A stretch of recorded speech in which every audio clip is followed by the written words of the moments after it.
कर्तावे स्तोत्रम प्रभु यीशु मसीह के मीठे मधुर और जीवित नाम में फिर एक बार आप सबों का मैं स्वागत करता हूं इस सुंदर और पवित्र समय में जो परमेश्वर ने मुझे और आपको दिया है। प्रियो, ये वो अद्भुत समय है जो हम संसार से अपने आप को अलग करते हैं। इनफैक्ट हम अपने आप को अलग नहीं करते, परमेश्वर हमको संसार से अलग करता है इस बोझ के साथ कि जो आज्ञा उसने मुझे और आपको दी है उस आज्ञा का हम पालन कर सके। हालेलुया। मुझे वचन बांटने की आज्ञा स्वर्ग से प्राप्त हुई है और मेरा विश्वास है कि ये जो वचन आप लोग दिन प्रतिदिन यहाँ पर सुनते हैं ये परमेश्वर की ओर से है, ये आपकी और मेरी योजना नहीं है, क्योंकि वचन स्वर्ग से मैं प्राप्त करता हूं और ये मेरी जिम्मेदारी है कि मैं इन वचनों को आप तक पहुंचा सकूं। हालेलुया।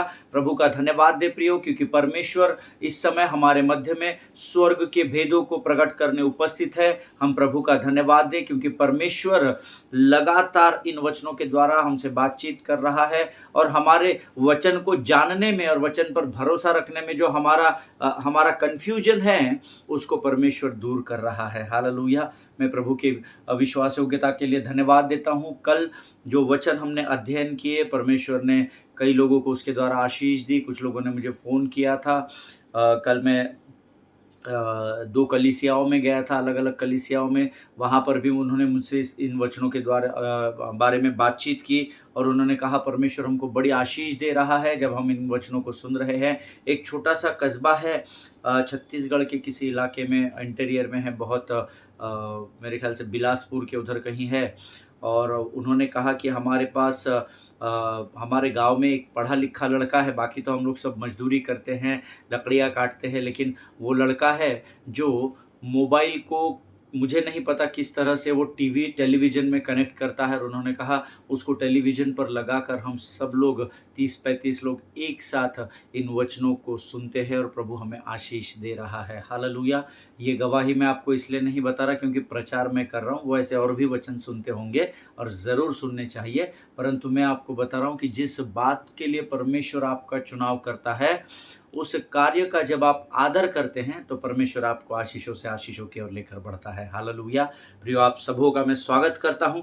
आज हम फिर एक बार वचन की गहराई में प्रभु हमको लेकर जाएगा और परमेश्वर हमसे आज वचन के द्वारा बातचीत करेगा, ऐसा मैं विश्वास करता हूं। लेकिन इससे पहले कि हम प्रभु के द्वारा वाणी को प्राप्त करें, क्यों ना कुछ वचनों को पढ़कर हम परमेश्वर का धन्यवाद करें, उसका गुणानुवाद करें। आज हमने पढ़ने के लिए जो वचन चुने हैं वो पाए जाते हैं भजन संहिता 30 और उसके 1 से लेकर 7 वचनों को हम पढ़ेंगे। The book of Psalms chapter 30 verses 1 to 7। भजन संहिता उसका 30 अध्याय और उसके 1 से 7 वचन हम पढ़ेंगे। वचन कहता है, ऐ खुदावंद मैं तेरी तमजीद करूंगा क्योंकि तूने मुझे सरफराज किया है और मेरे दुश्मनों को मुझ पर खुश होने न दिया। ऐ खुदावंद मेरे खुदा, मैंने तुझसे फरियाद की और तूने मुझे शिफा बख्शी। ऐ खुदावंद, तू मेरी जान को पाताल से निकाल लाया है, तूने मुझे जिंदा रखा है कि गौर में न जाऊं। खुदावंत की सिताइश करो, आए उसके मुकद्दस हो और उसके कुदूस को याद करके शुक्रगुजारी करो, क्योंकि उसका कहर दम भर का है, उसका करम उम्र भर का। रात को शायद रोना पड़े पर सुबह को खुशी की नौबत आती है। आमीन। मैंने अपनी इकबालमंदी के वक्त ये कहा था कि मुझे कभी जुम्बिश न होगी। आए खुदावंद, तूने अपने करम से मेरे पहाड़ को कायम रखा था। जब तूने अपना चेहरा छिपाया तो मैं घबरा उठा। हालेलुया। ये परमेश्वर के वचन हैं जो प्रभु ने हमें आज पढ़ने के लिए दिए हैं। जितनों ने मेरे साथ इन वचनों को पढ़ा है, परमेश्वर आपको बड़ी बरकत और बड़ी आशीष दे। हालेलुया। वचन कहता है, यहोवा मैं तुझे सराहूंगा क्योंकि तूने मुझे खींच कर निकाला है और मेरे शत्रुओं को मुझ पर आनंद करने नहीं दिया। हालेलुया। जब मैं इस वचन पर मनन कर रहा था तो मैंने सोचा ऐसा क्या कर दिया स्वर्ग के परमेश्वर ने कि दाऊद इतनी गहराई में उसको कहता है मैं तुझे सराहूंगा क्योंकि तूने मुझे खींच कर निकाला। मैं इस पर अध्ययन कर रहा था, विचार कर रहा था। खींचकर उस मनुष्य को तब निकाला जाता है जब वो किसी भयानक परिस्थिति में फंस जाता है। आमीन। देखिए, आप अगर मिट्टी के अंदर धंस जाते हैं तो आपको खींच कर निकाला जाता है। अगर आप पानी की दलदल में आप फंसते चले जाते हैं तो आपको लकड़ी के सहारे से या किसी और सहारे से पूरे ताकत से खींच कर निकाला जाता है। जब आप किसी ऊंची पहाड़ी से नीचे अंधकार की तराई में गिर जाते हैं और कहीं लटक जाते हैं तो वहां पर सहारा पहुंचाकर पूरे ताकत से लोग आपको खींचते चले जाते हैं। दाऊद यहाँ कहता है, मैं यहोवा को सराहूंगा क्योंकि परमेश्वर तूने मुझे खींच कर निकाला है। और मेरे शत्रु जिन्होंने मुझे उस पानी की दलदल में डुबाया था, मेरे शत्रु जिन्होंने मुझे जमीन के अंदर धसा दिया था, मेरे वो शत्रु जिन्होंने मुझे ऊंची पहाड़ी से धक्का दे दिया था, तूने मेरे जीवन में आनंद का क्षण लाया है प्रभु, कि तूने मुझे मेरे शत्रुओं को मेरे जीवन पर आनंद नहीं करने दिया। हालेलुया। आज मुझे नहीं पता आप किस परिस्थिति में धसे हुए हैं, किस गहराई में डूबे हुए हैं, लेकिन अगर आप उस परिस्थिति में परमेश्वर को सराहेंगे, परमेश्वर का धन्यवाद देंगे। अय्यूब कहता है, मुझे कोई दुख नहीं है, परमेश्वर ने दिया और परमेश्वर ने ले लिया, इसलिए मुझे कोई दुख नहीं, क्योंकि मेरा अपना कुछ नहीं है। हालेलुया। जब वो सब विकट परिस्थिति में परमेश्वर की सराहना करता पाया गया, परमेश्वर ने उस परिस्थिति से दाऊद को अय्यूब को खींच कर निकाल लिया। हालेलुया। हे परमेश्वर यहोवा, मैंने तेरी दोहाई दी और तूने मुझे चंगा किया है। दोहाई पहले देनी है, चंगाई बाद में आती है। आमीन। संसार पहले देखता है फिर विश्वास करता है, हम पहले विश्वास करते हैं, दोहाई देते हैं, धन्यवाद देते हैं, क्लेम करते हैं और उसके बाद हम प्राप्त करते हैं। अब मैं इन दोनों चीजों में आपको फर्क बताता हूं। संसार पहले आशीष को देखता है, चिन्ह चमत्कार देखता है, फिर विश्वास करता है। हम पहले विश्वास करते हैं, फिर चमत्कार को प्राप्त करते हैं। अब इन दोनों का डिफरेंस मैं आपको बताऊं। जो देखकर जिस बात पर विश्वास किया जाता है, हो सकता है कल वो बात आपके जीवन में न रहे, परंतु जिस बात पर विश्वास करके फिर आप उसे प्राप्त करते हैं, वो बात आपके जीवन तक आपके साथ आशीष के रूप में बनी रहेगी। हालेलुया। आमीन। हे यहोवा, तूने मेरा प्राण अधलोक में से निकाला है, तूने मुझको जीवित रखा और कब्र में पड़ने से बचाया है। आज हमारे जीवन में ऐसी परिस्थितियां कई बार आई है, आज शायद होगी, जिसमें आप कब्र में जाने की परिस्थिति में होंगे। शत्रु आपको अंधकार से अंधकार की ओर लेकर बढ़ रहा होगा, लेकिन अगर आप परमेश्वर को सराहेंगे, आप उसका धन्यवाद देंगे कि प्रभु मैं जानता हूं कि मैं इस विकट परिस्थिति में हूं राजा, मैं इस बीमारी से लिप्त हूं, मेरी मानसिक तकलीफें है राजा, मैं कर्ज और बोझ के तले दबा हुआ हूं, परंतु मैं तेरे नाम को धन्यवाद दूंगा प्रभु, क्योंकि मैं विश्वास करता हूं कि तेरी सामर्थ्य है जो मुझे यहां से बाहर निकाल रही है। हालेलुया। आपके विश्वास का स्तर आपके आशीषों के परिमाणों को तय करता है प्रियो। हालेलुया। हे यहोवा के भक्तों, उसका भजन गाओ और जिस पवित्र नाम से उसका स्मरण होता है उसका धन्यवाद करो। हालेलुया। भजन को गाने की और धन्यवाद करने की आज्ञा लगातार परमेश्वर हमको देता है, पूरे पवित्र शास्त्र में देता है, लगातार देता है। एक बार नहीं लिखा है, दो बार नहीं लिखा है, कई बार हमको पवित्र शास्त्र में लिख कर दिया गया, उसका भजन गाओ, उसका धन्यवाद करो, उसकी स्तुति करो, उसकी आराधना करो। क्यों? क्योंकि ये परमेश्वर को भाता है। हालेलुया। आगे वचन में लिखा हुआ है, मैंने तो चैन से कहा था कि मैं कभी नहीं टलने का। हालेलुया। आमीन। आपको आपके शब्दों के अंगीकार को जांचना बहुत जरूरी है। आप क्या बोलते हैं यह आपको जांचना बहुत जरूरी है, क्योंकि भजन संहिता नीति वचन उसका 18 और उसके 21 में लिखा है, मैंने तेरे मुख में मृत्यु और जीवन की सामर्थ को रखा है। हालेलुया। और जो कोई भी इस जीव को या इस मुख को काम में लाना जानता है, वह उसका फल भी भोगेगा। हालेलुया। आमीन। अपने शब्दों पर नियंत्रण रखे प्रियो। आमीन।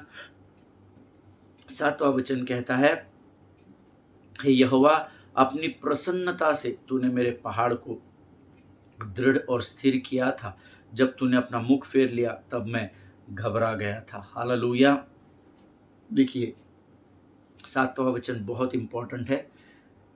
अपनी प्रसन्नता से तूने मेरे पहाड़ को दृढ़ और स्थिर किया। अब आप चाहते हैं कि आपके जीवन की कठिन परिस्थिति जो आपको डावाडोल कर रही है, जो आपके नीचे भूकंप को उत्पन्न कर रही है, जो पहाड़ रूपी गोलियत नामक आपके सामने आकर खड़ी है, जो तूफानों में आपको घेर रही है, वो बाइबल कहते हैं जब परमेश्वर दाऊद से प्रसन्न हुआ तो उसने दाऊद के जीवन को स्थिर कर दिया। प्रसन्नता कैसे आती है? जब हम प्रभु का धन्यवाद करते हैं, उसकी स्तुति करते हैं, उसकी आराधना करते हैं, उसका धन्यवाद करते हैं। हालेलुया। प्रियो, ये सारी बातें परमेश्वर को प्रसन्न करती है। हालेलुया। और ये सारी बातें विशेषकर तब करना सीखे जब आपकी परिस्थितियां बहुत कठिन हो। परिस्थिति कठिन रही तो डरना नहीं, हिम्मत ना हारना, कभी हिम्मत ना हारना, यीशु हमारे साथ है, हिम्मत ना हारना। हालेलुया। कठिन और विकट परिस्थितियों में जब आप परमेश्वर की स्तुति गान करते हैं, जब आप उसको धन्यवाद देते हैं, जब आप उसकी स्तुति प्रशंसा में अपने आप को उंडेल देते हैं, परमेश्वर आपको उस तूफान भरी परिस्थिति में भी अपने द्वारा प्रसन्नता के द्वारा स्थिर कर देता है। हालेलुया। ईमान। प्रभु इन वचनों को समझने में आपकी सहायता और मदद करे प्रियो। ये वचन जो रोज हम पढ़ते हैं, इसके द्वारा भी कई लोगों को परमेश्वर आशीष देता है। मेरे पास बहुत सारी गवाहियां आती है और प्रभु का धन्यवाद दे कि परमेश्वर ने ये समय हमारे बीच में लेकर आया है ताकि हम इन वचनों को पढ़ने के द्वारा आशीषित हो सके। और दिन प्रतिदिन पिछले 4 वर्षों से अधिक का समय हो गया है, हम तकरीबन रोज यहाँ पर आकर पता नहीं कितने बार हमने भजन पढ़ लिया, कितने बार हमने अलग अलग वचन पढ़ लिए और कितने सारे विषयों पर प्रभु ने हमें तैयार कर दिया। हालेलुया। अब जो प्रशिक्षण पाने के बाद, ट्रेनिंग लेने के बाद भी अगर आप तैयार नहीं हुए तो फिर आपकी तैयारी बहुत बहुत बहुत कमजोर है। हालेलुया। आपको तैयार होना पड़ेगा, क्योंकि आपको युद्ध भूमि में जब आप खड़े रहेंगे तो आपको तैयारी इसलिए कराते हैं परमेश्वर के सेवक वचनों के द्वारा, ताकि आप विश्वास की ढाल को लेकर स्थिर खड़े रह सके। हालेलुया। प्रभु आप सबों को इन वचनों के पढ़े जाने पर आशीष दे। ये समय है जब हम अपने अध्ययन की ओर बढ़ेंगे, लेकिन उससे पहले हम अपना समर्पण परमेश्वर को करेंगे। खुदावन प्रभु यीशु मसीह के मीठे और मधुर नाम के लिए हम तेरा धन्यवाद देते हैं। प्रभु जी धन्यवाद देते हैं परमेश्वर पिता, क्योंकि तू महान और जीवित परमेश्वर हैं। प्रभु जी हम प्रार्थना करते हैं परमेश्वर पिता, आज जो वचन तूने हमको पढ़ने के लिए दिया, उस वचन को पढ़ने के लिए जो सामर्थ तूने हमें दी राजा, उसके लिए हम तेरा गुणानुवाद करते हैं, तेरे नाम को धन्य कहते हैं पिता। प्रभु जी हम धन्यवाद देते हैं उन तमाम लोगों के लिए परमेश्वर पिता जो यहाँ पर रोज आकर वचनों को सुनते हैं। प्रभु जी आज का आने वाला वचन हम में से हर एक को बड़ी आसानी से समझने वाला वचन हो सके, ऐसी सामर्थ्य से भरकर तैयार कर राजा। प्रभु परमेश्वर पिता हम धन्यवाद देते हैं प्रभु जी, क्योंकि तेरी आंखें हमारी ओर लगी हुई है। आज जब हम तेरे वचनों को सुनते हैं राजा, प्रभु इसके द्वारा तू हमसे बातचीत कर, सुनने वाले को और बांटने वाले को आशीष दे राजा। शत्रु की हर एक युक्ति योजनाओं का खंडन यीशु नासरी के नाम से हम अपने जीवन से करते हैं राजा। प्रभु हमारे विरोध उठने वाले हर एक तूफानों को, हमारे विरोध उठने वाले हर एक मुख को हम यीशु नासरी के नाम से बंद होने की और खत्म होने की आज्ञा देते हैं परमेश्वर पिता। प्रभु जी धन्यवाद देते हैं, तूने हमें इस समय तक संभाल कर रखा है। हमसे बातचीत कर, स्वर्गीय बुद्धि और स्वर्गीय समझ से भरकर तैयार कर राजा, ताकि इन वचनों को हम समझने वाले हो सके। सारी बातों में महिमा तुझको देते हैं, अपने आप को यीशु मसीह के लहू में हम सुरक्षित करते हैं राजा। और इस विनती को धन्यवाद और पूरे विश्वास के साथ हमारे उद्धारकर्ता जीवित परमेश्वर यीशु नासरी के मीठे और पवित्र नाम में मांगते हैं पिता, सुनिए और बड़ी दया से ग्रहण करें।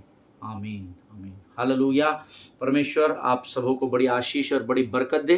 कल मैंने आपको कुछ वचन बताए थे, हम लोग प्रेरितों के काम इस अध्ययन से knowing and believing to different aspects of life, जानना और विश्वास करना ये जीवन के दो अलग पहलू है, और वो कैसे है इस पर हम पिछले कुछ दिनों से अध्ययन और मनन कर रहे हैं। हालेलुया।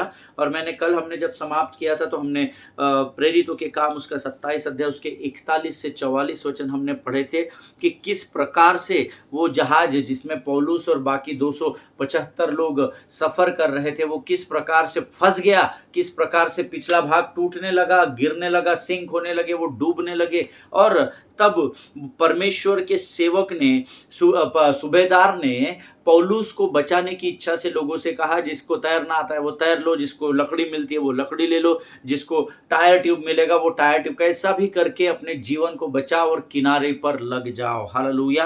अब अगर आप और मैं यहाँ पर गौर करेंगे तो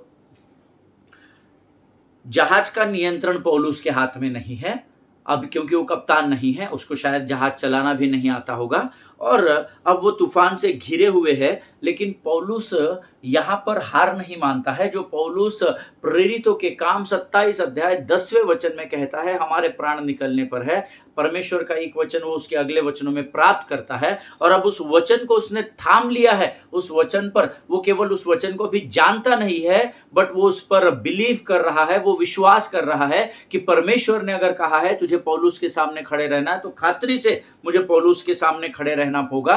और अब वो यहाँ पर गिव अप नहीं करता, क्योंकि वह जानता है कि परमेश्वर ने जो उससे कहा है वो उसके जीवन में पूर्ण होना अवश्य है। और यहाँ ऊपर दिए गए वचनों में हमने पढ़ा कि अब यह जहाज टूटने लगा है, डूबने लगा है, लेकिन किसी भी तरह से उनको कुछ भी करके टापू पर जा टिकना है या जमीन पर जा टिकना है।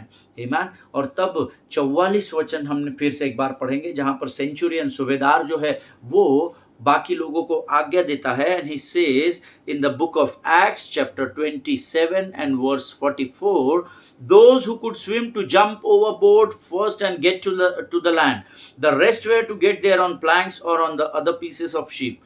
In this way everyone reached land safely. Amen. और फिर आगे 28 अध्याय शुरू होता है, जिसका पहला वचन कहता है ना, हम 27वें अध्याय तक पहुंच गए हैं। 27वां अध्याय खत्म हो गया और यहाँ सूबेदार ने 44 वचन में आज्ञा दे दी कि जिसको तैरना आता है वो जल्दी से पानी में कूदे और किनारे पर जा टिके।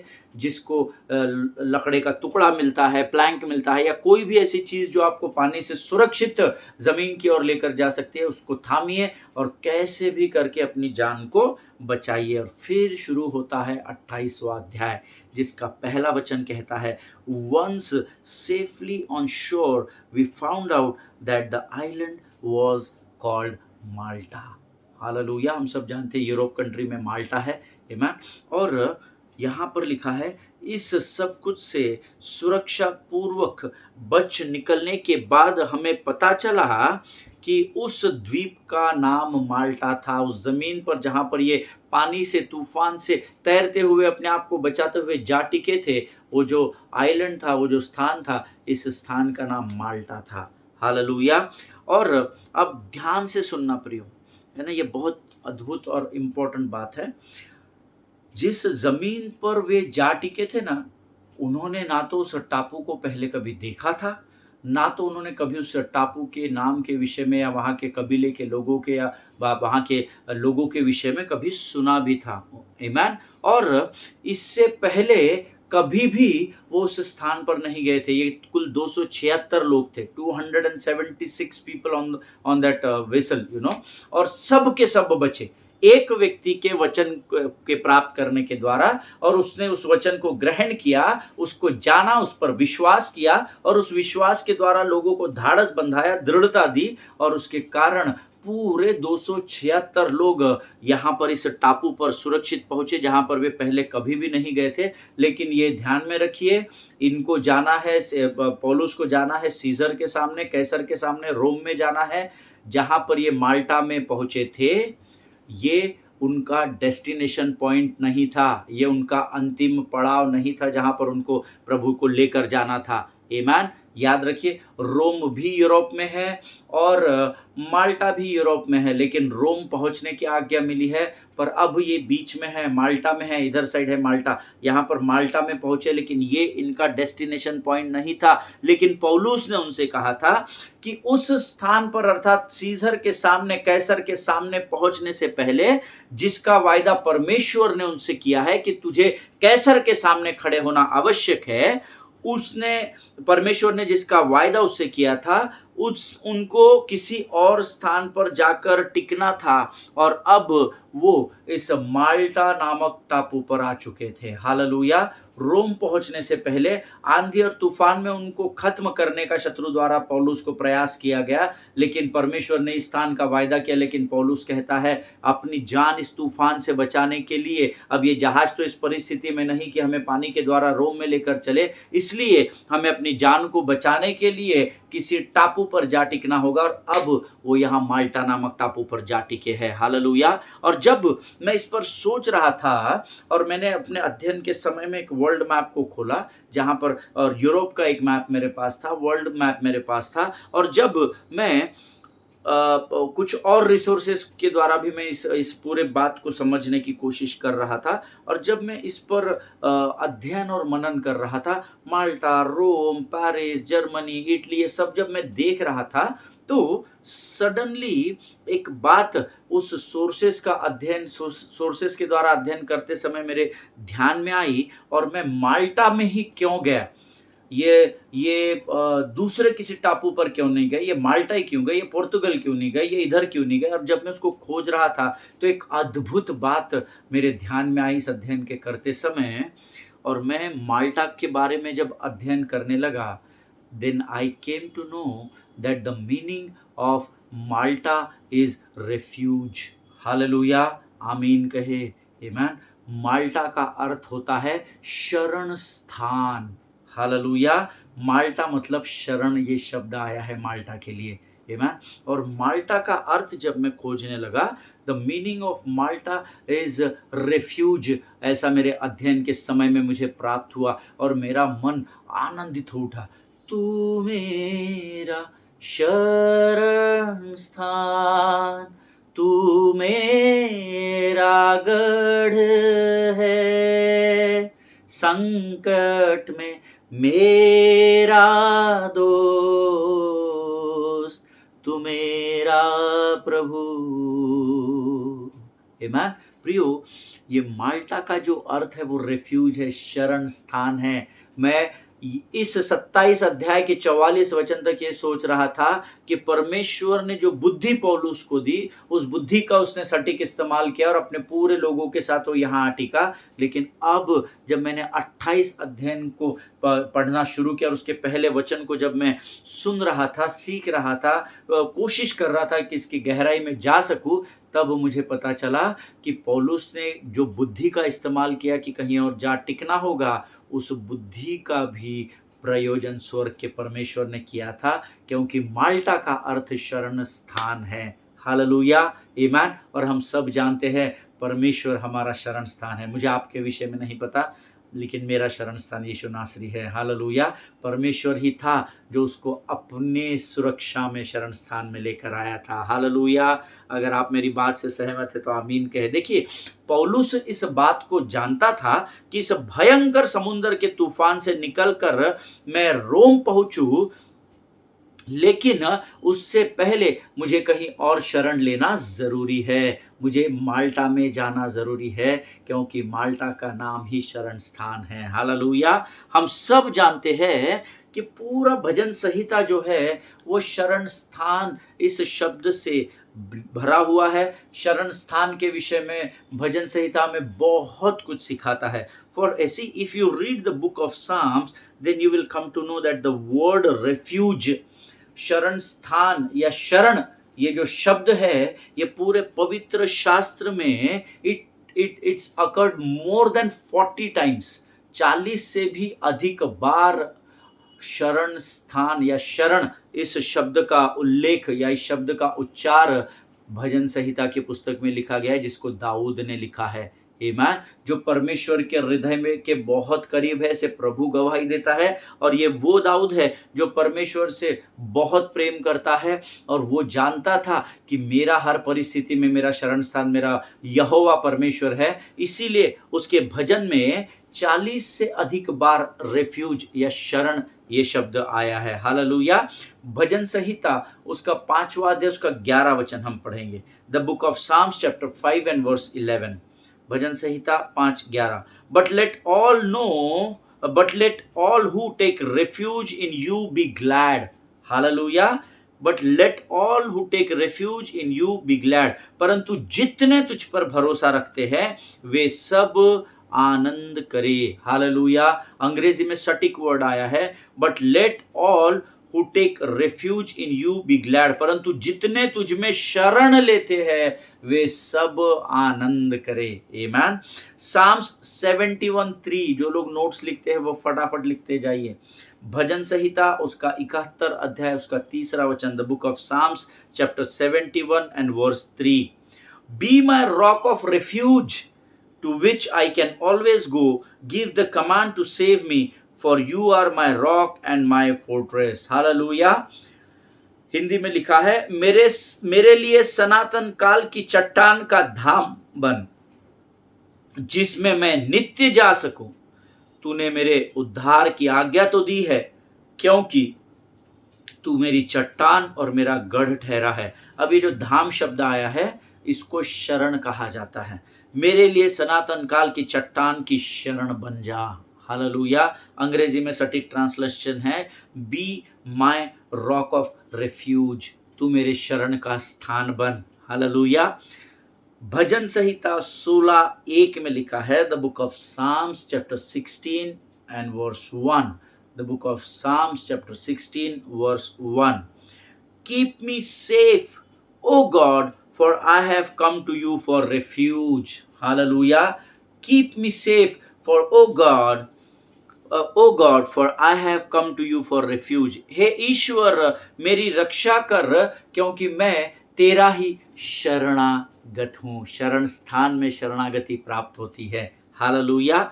उसके बाद एक और वचन है भजन संहिता मेरे पास बहुत सारे वचन हैं, 40 से अधिक वचन, लेकिन मैंने जैसे अध्ययन के तौर पर आप इस बात को समझ सके इसलिए इन 3-4 वचनों को आपको मैं बता रहा हूँ। भजन संहिता 46:1, the book of Psalms chapter 46 and verse 1, भजन संहिता 46:1, God is our refuge and strength and very present help in trouble. Amen. ये वचन मेरे हृदय के बहुत करीब है, ये वचन मेरे जीवन की गवाही है।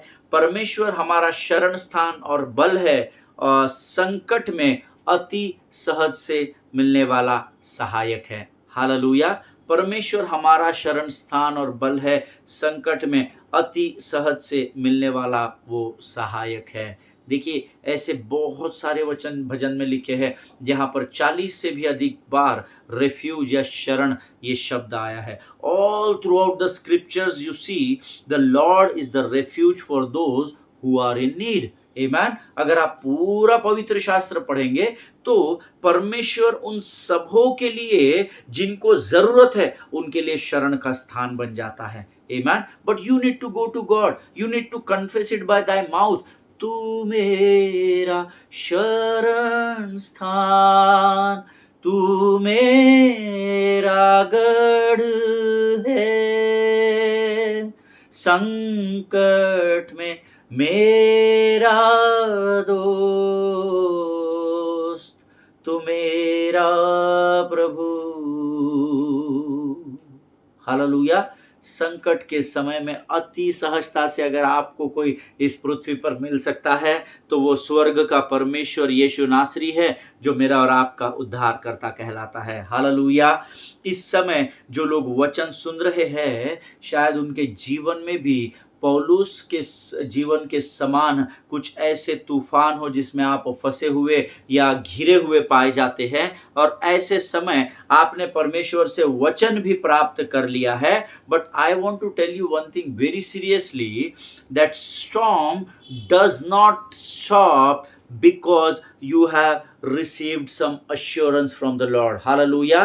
क्योंकि परमेश्वर से आपने कोई वायदा प्राप्त किया है, इसलिए वो वायदा प्राप्त करने के द्वारा तूफान नहीं रुकेगा। वचन के द्वारा 3000 से अधिक वायदे पवित्र शास्त्र में है, उसके बावजूद भी हम तूफानों से प्रतिदिन घेरे जाते हैं क्योंकि ये शत्रु की योजना है। So always remember, storm does not stop because you receive the word of assurance from the kingdom of heaven. Hallelujah. Or you have received the word from the King of Kings and the Lord of Lords. Amen. Just because आपने तूफान भरी परिस्थिति में एक वचन को प्राप्त कर लिया प्रभु से, उसके कारण उस वचन को सिर्फ प्राप्त कर लिया, जान लिया, तो वो तूफान जाएगा नहीं। Hallelujah.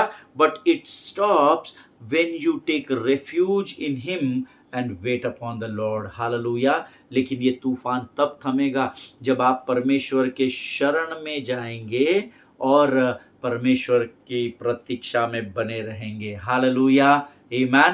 प्रियो, प्रभु इस वचन को समझने में आपकी सहायता और मदद करे। फिर से एक बार मैं आपको बड़ी नम्रता से इस बात को बता रहा हूँ, that storm does not stop because you have received some assurance from the Lord, but it stops when you take refuge in him and wait upon the Lord. Hallelujah. Amen. तूफान के परिस्थिति में जब परमेश्वर के सेवकों के द्वारा, वचन के द्वारा, स्वप्न के द्वारा, दर्शन के द्वारा जब आपके जीवन को तूफान ने घेर रखा है, और जब आप परमेश्वर से किसी वचन को प्राप्त करते हैं, तो सिर्फ वचन को प्राप्त करने से तूफान नहीं थम जाता। लेकिन अगर आप अपने जीवन में तूफान पर विजय को प्राप्त करना चाहते हैं तो वचन कहता है आपको परमेश्वर की शरण में जाना होगा और उसकी प्रतीक्षा करनी होगी, ताकि परमेश्वर आपको उस तूफान से सुरक्षित बाहर निकाल सके। हालेलुया, ईमान। जिनके सुनने के कान और समझने की आत्मा हो, आपको परमेश्वर इस बात को समझने में सहायता और मदद करे। Hallelujah. See, I don't care how you take refuge in him. मुझे इस बात से कोई लेना देना नहीं कि कैसे आप परमेश्वर की शरण स्थान में जाते हैं। हो सकता है उसके लिए आपको उसके अनुग्रह के समुंदर में तैरना पड़े। उसके अनुग्रह में जब आपको प्रभु बनाकर रखता है, you need to swim into that grace, amen. आपको उसके अनुग्रह में तैरना पड़े। हो सकता है उसके वचन रूपी पटिया को थामना पड़े ताकि आप तूफान से निकलकर जमीन पर जा टिके, क्योंकि वचन में लिखा है, सूबेदार ने कहा, जिनको तैरना आता है वो तैर कर किनारे पर पहुंचे। और कुछ लोग लकड़ी का सहारा, पटिया का सहारा लेकर के अपने आप को, जो लोग तैर नहीं सकते अनुग्रह के तूफान में, उनके लिए भी प्रभु ऑप्शन देता है कि आप वचन रूपी पटिया को पकड़ ले, उसको थाम ले और उसके सहारे से धीरे धीरे धीरे धीरे होकर किनारे पर जा टिके। हो सकता है you need to grab hold him in prayer. हो सकता है आप उसके प्रार्थना में परमेश्वर को थाम ले, उसके हाथों को पकड़ ले और प्रार्थना करने के द्वारा आप जमीन पर जा टिके। मुझे नहीं पता, आई डोंट केयर आप किस तूफान में फंसे हुए हैं, लेकिन परमेश्वर के आत्मा ने मुझे इस समय इन बातों को आपको बताने के लिए कहा है कि कैसे आपको उसकी शरण में जाकर टिकना है। हालेलुया। चाहे आपको पौलुस के समान अनुग्रह के उस, जैसे पौलुस पानी में कूद कर किनारे पर जा टिका, आप भी प्रभु के अनुग्रह के उसमें समुद्र में तैर कर निकलिए। हो सकता है आप वचन को थाम कर धीरे धीरे करके उस शरण स्थान में पहुंचे जहां पर प्रभु पाया जाता है। हो सकता है आपको प्रार्थना के द्वारा उसके हाथों को थामकर, स्तुति, आराधना, धन्यवाद के द्वारा उसको थामकर उस शरण स्थान में प्रवेश करना पड़े। और जब पौलुस वहां पर उस शरण स्थान में, उस रेफ्यूज, उस माल्टा में पहुंचा, वहां पर जब वे जा टिके, परमेश्वर का वचन कहता है वहां पर उनको कुछ समय के लिए प्रतीक्षा करनी पड़ी। हालेलुया। जिनके सुनने के कान हो एकदम वहां पर उतरे। वहां से ऊपर से एक हेलीकॉप्टर स्वर्ग से आया और हेलीकॉप्टर में सब बैठे और सीधा उसको सीजर के सामने, कैसर के सामने पहुंचाया गया, ऐसा नहीं लिखा है। आमेन। सो आपको शरण स्थान में जाना पड़ेगा। अगर आज आप आपके तूफानों से सामना करना चाहते, उससे बच निकलना चाहते हैं, तो आपको किसी ना किसी तरीके से, जो मैंने आपको बताया, आपको शरण स्थान में, माल्टा में जाना होगा और वहां पर परमेश्वर की प्रतीक्षा करनी होगी। हालेलुया। परमेश्वर इन बातों को समझने में आपकी सहायता और मदद करे। प्रियो, अद्भुत वचन है जिनका हम अध्ययन कर रहे हैं। परमेश्वर करे कि आप इन वचनों के द्वारा बहुतायत से आशीष को प्राप्त करें। जितने लोगों तक हो सकता है इन वचनों को पहुंचाइए। हो सकता है प्रियो, शायद आज आप किसी तूफान में ना हो और प्रभु न करे ऐसी परिस्थिति कभी आए, लेकिन तैयारी रखिएगा जरूर, क्योंकि हर एक को तूफानों से होकर ही गुजरना है। आमीन। और हर एक को गहराई से, आग से होकर जाना होगा, ये प्रभु का वचन कहता है। लेकिन वचन ये कहता है, गुजर जाऊं मैं नदी से होकर, उसकी गहराई ना डुबाएगी, चला जाऊं मैं अग्नि से होकर, उसकी लौ ना झुलसाएगी। नहीं डरूं मैं अग्नि और पानी से, उस महान पिता ने छुड़ाया। देखो पिता ने कैसा महान प्रेम हमसे किया है, कि हम सभी उसकी संतान कहलाए जा सके, और हम है भी। आमीन। परमेश्वर का वायदा है, लेकिन परमेश्वर ने जो आज्ञा आपको दी है उसका पालन करना ज़रूरी है। अपने शरण स्थान में जाइए। आपका शरण स्थान अगर आपका धन है, तो मैं आपकी सहायता नहीं कर पाऊँगा। आपका शरण स्थान अगर कोई मनुष्य है, आपका इन्फ्लुएंस है, आपकी ज़मीन जायदाद है, आपका ओहदा है, आपकी पोज़ीशंस है, then I can not help you out. But if your refuge is in God, अगर आपका शरण स्थान परमेश्वर में पाया जाता है, तो मुझे आपकी मदद करने की ज़रूरत नहीं, क्योंकि आपका शरण स्थान ही आपकी सुरक्षा का काम करता है। हालेलुया, आमीन। परमेश्वर इन वचनों के द्वारा आपको बड़ी बरकत और बड़ी आशीष दे। प्रभु के लोगों, ये समय है जब आज हम यहाँ से विदा लेंगे। आइए इस समय हम इन अद्भुत प्रकाशनों के लिए, अद्भुत वचनों के लिए प्रभु का धन्यवाद दें। Let us pray. खुदावंद, धन्यवाद देते हैं स्वर्ग के परमेश्वर इस सुंदर और पवित्र वचनों के लिए। राजा, अद्भुत बातों को तूने हमको सिखाया प्रभु। आज हम तुझसे नम्रता से प्रार्थना और विनती करते हैं राजा, ये वचन जो आज हमने सीखे हैं, हमारे जीवन के अंत तक प्रभु परमेश्वर पिता हमारे साथ बने रहे। इसी सामर्थ्य से भरकर तैयार कर, हमारी सहायता और मदद कर परमेश्वर पिता, ताकि ये जीवन के वचन परमेश्वर पिता हमारे जीवन को आशीष दे, और हमारे जीवनों के द्वारा जब हम इन वचनों को लोगों तक पहुंचाए राजा, तो लोग भी प्रभु तेरी शरण स्थान की ओर अपने कदमों को बढ़ाने वाले हो सके राजा। जितनों ने सुना प्रभु, उन्हें सामर्थ्य दिया है, बल दिया है इन वचनों के द्वारा, ऐसा मैं विश्वास करता हूँ राजा। प्रभु, ये अपने जीवन की गवाहियों को ये कलीसिया अपने लोगों तक पहुंचा सके, और कैसे परमेश्वर ने वचन के द्वारा इनके जीवनों को बदल दिया, उस पर प्रभु परमेश्वर पिता इनके जीवन टिके हुए रहे, और इनके द्वारा और भी लोग आशीषित हो सके। ऐसी सामर्थ्य से भरकर हम में से हर एक को तैयार कर। इस समय हम अपने आप को यीशु मसीह के लहू में सुरक्षित करते हैं। आज के दिन, इस समय तक तूने हमारी सहायता और मदद की, हम धन्यवाद देते हैं। जब हम यहाँ से अपने कार्यों की ओर बढ़ते हैं, हमारी सहायता और मदद करना राजा। तू हमें विजय से विजय की ओर और अनुग्रह से अनुग्रह की ओर लेकर जाने वाला परमेश्वर है। हम तेरा धन्यवाद देते हैं, बड़े घमंड से अंगीकार करते हैं कि यीशु ही परमेश्वर है। सारी बातों में महिमा तुझको देते हैं, अपने आप को यीशु के लहू में सुरक्षित करते हैं, और विनती को धन्यवाद के साथ हमारे उद्धारकर्ता जीवित परमेश्वर यीशु नासरी के मीठे और पवित्र नाम में मांगते हैं। प्रभु सुनिए और बड़ी दया से ग्रहण करें। आमीन। हालेलुया। परमेश्वर आप सबों को आशीष दे। प्रियो, मेरा विश्वास है आपने आज के वचनों के द्वारा जरूर आशीष पाई होगी। अपने जीवन की गवाहियों को, जो वचन के द्वारा परमेश्वर आपके जीवन में लेकर आता है, उसको लोगों तक पहुंचाइए। इस संदेश को जहां जहां तक संभव हो सकता है आप पहुंचाइए। हो सकता है आज आपके जीवन तूफान में ना हो, परंतु आपके दोस्त, रिश्तेदार, आस पड़ोस वाले से कई लोग हैं जिन तक इन वचनों का पहुंचना जरूरी है। हालेलुया। हम कल एक बार फिर मुलाकात करेंगे। स्वस्थ रहें, सुरक्षित रहें। इजराइल के लिए, भारत देश के लिए प्रार्थना करते रहिए। अपने पासबानों के लिए, उनके परिवारों के लिए प्रार्थना करें। एक दूसरे को प्रार्थना में स्मरण रखें। सभी को जय मसीह की। God bless you all.